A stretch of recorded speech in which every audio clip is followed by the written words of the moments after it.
nicknamed him Tootsie Roll because he's got all these rolls on his neck. Every time he turned, you could see the rolls.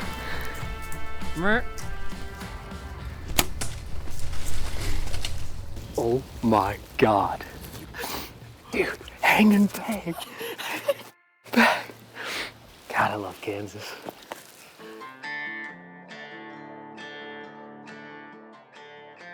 This year so far in Method 2.0, this is our third stop, and now we're here in Kansas, you know, one of the whitetail meccas of the US, and we're here at an incredible time.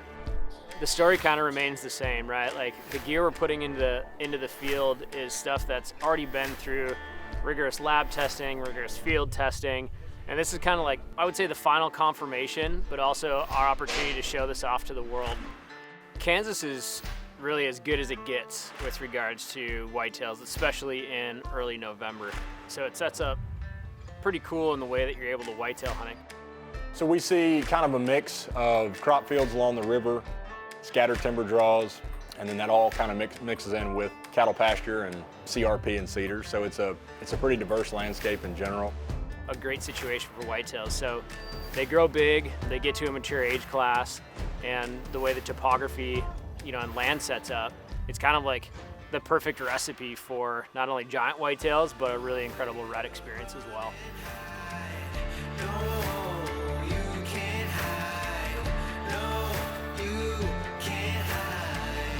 It's about 9:30 here, so we got unpacked. We are pulling up Onyx right now.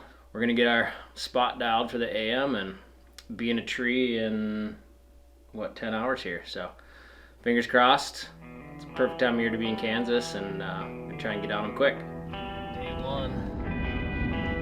It is, what, November 7th? Daylight savings time last night, so we got a bright and early start.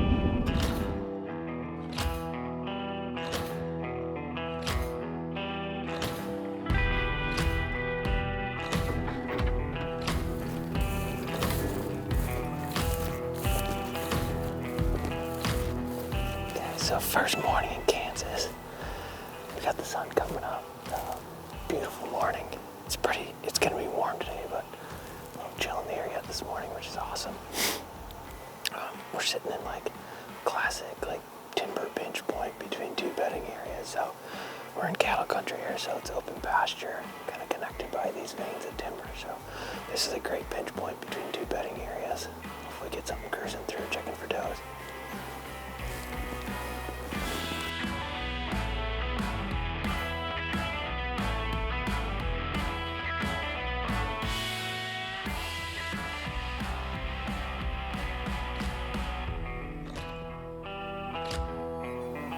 Yeah, I see him.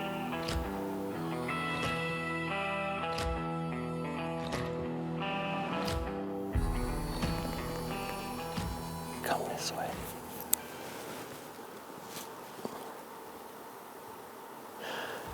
Well, almost happened. We had a good buck coming in right from one of the southern bedding areas. And unfortunately, we had some cattle come in. Were right underneath us about 10 minutes before he showed up. So he read the script, man. He followed this vein of timber right to us. Got to about probably 35 and saw those cows and didn't like them. So the cows definitely got us on that one, but still early, morning one. Reclaiming our territory. It's the 8th of November. I think I'm gonna tickle those ivories again.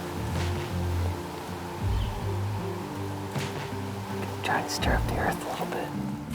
Yeah.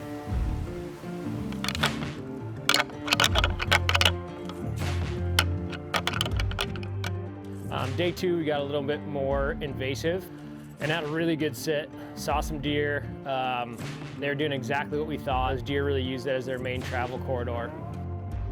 Day three, we focused on that far farm pretty hard. We had a great sit in the morning. Ended up seeing the biggest buck we had seen yet. Had a lot of really good rutting activity. So temps started to drop off, and I think that kind of kicked things off. All right, so we are 24. Unfortunately, our theme of cattle continues. They host us on the first day. They may have got us last night. And 2 more just came to join us. So let's see if we can get these guys out of here.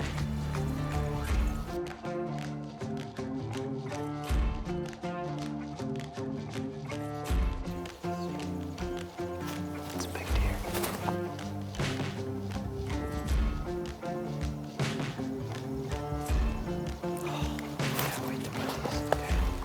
Figures.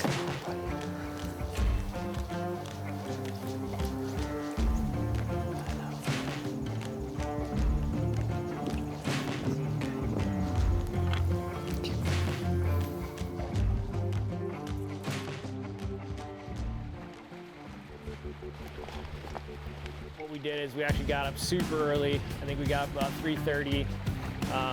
Brought a set with us and we moved in, hung that set in the dark in that kind of that pinch that all those bucks were using. All right, we are morning of day 5. It's November 11th. We snuck in here early, got up extra early this morning and actually hung this set in the dark. This is about 50 yards from where we sat 2 days ago. And we saw a bunch of bucks crossing right in here. They're kind of using this drainage as their crossing point from one side to the other. So we set up right on this pinch point here. And if they do the same thing they did a couple days ago, we should be right in the mix. So it's been slow so far, honestly, a little surprised. It rained pretty hard last night. We had a front come through, but we're gonna ride this one out all day and see what happens.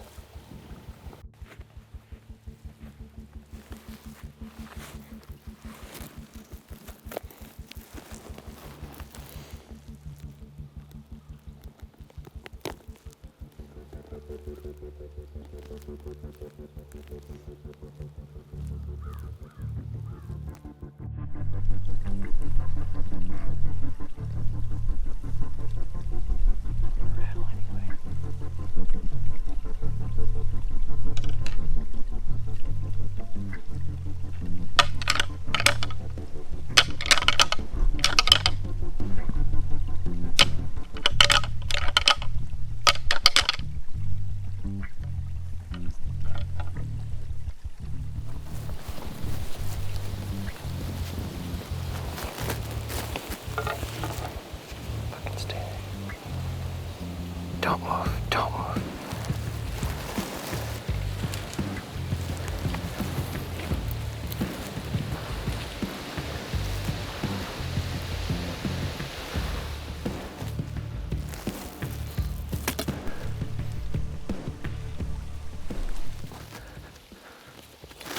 Mer.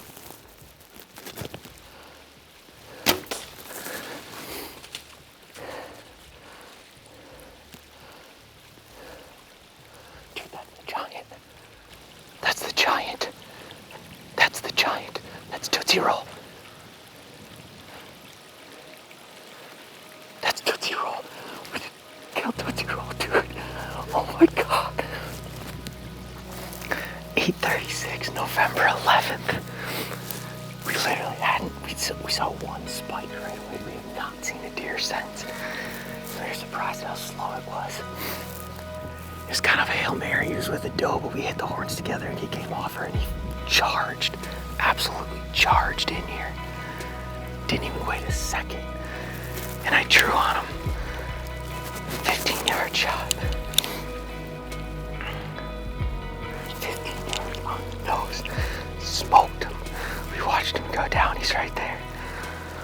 Oh, that's the biggest deer I've ever shot.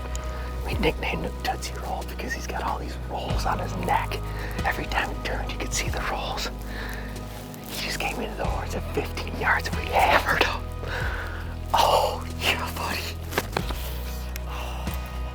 The feeling camp when somebody kills a good buck is fantastic because, you know, you've got a lot of the work that goes into it on the front end. You've got setting the stands, running the cameras, you've got all the prep work, and, you know, a lot goes into getting the mature deer like that on the ground. And when it finally comes to fruition and, you know, it happens, it's an amazing feeling because It doesn't happen all the time. To kill a buck of that caliber, and for me, the biggest deer I've ever shot, it's pretty hard to describe. It's something that you dream of, you think of. I spend probably more hours and minutes and months and days in a year than I should thinking about this stuff. So it's this incredible feeling of like excitement and relief and just like knowing you got it done and hatching a plan and having it come together. The satisfaction that I get out of that, is second to none. Using the First Lite whitetail gear that I had a hand in, designing and developing and bringing to market, and then, to have it play a part in the success of a hunt like this, it's a really cool opportunity, and it's a really cool experience that I definitely don't take for granted, because I know how, unique and special that is. You can go weeks and weeks and months chasing these deer with a bow, and it just never comes together. And then all of a sudden, in an evening like that where somebody kills a great deer, it's a great feeling all around, because you get to see it and you get to experience maybe somebody's best deer they've ever killed. And it creates a great environment in camp. There's a few cold beers. Busch Light has been known to make an appearance. There's something special about Kansas, and the deer numbers here, the buck to doe ratio, the lack of pressure, the lack of overhunting, all those things really provide an incredible opportunity to kill world-class deer, and that's what we did this year. We had a great experience here last year, killed a great deer last year, but there's something that's just completely different and incredibly exciting about shooting your #1 hit list deer. And it's hard for me to put into words, because I spend so much time preparing, thinking about, putting effort into making this happen. So it's an experience like no other, and it's one, like I said, I'm gonna be riding high for a really long time, and frankly, can't wait to get back here in future years and try and repeat it, because it's the best feeling in the world.